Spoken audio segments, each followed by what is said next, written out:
Next, after understanding tensile and compressive stress, here we have the third level of stress, which would be called as shear stress.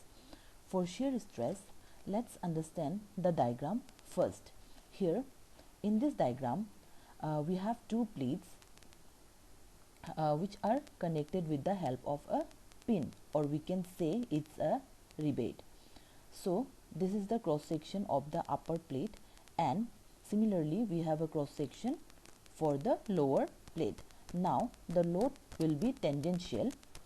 One load, this load is acting on the upper plate towards left, and another loads is acting on the bottom plate towards right.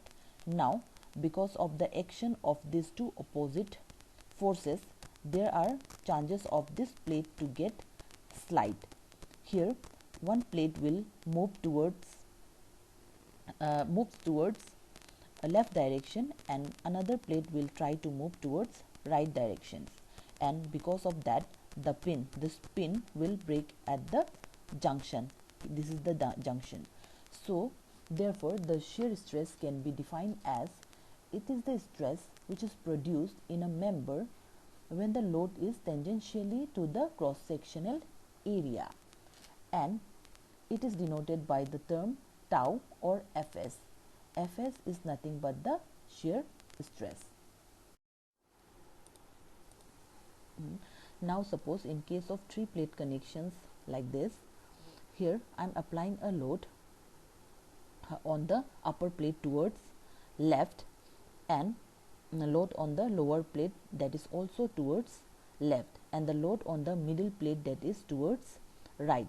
So because of this action, what can happen?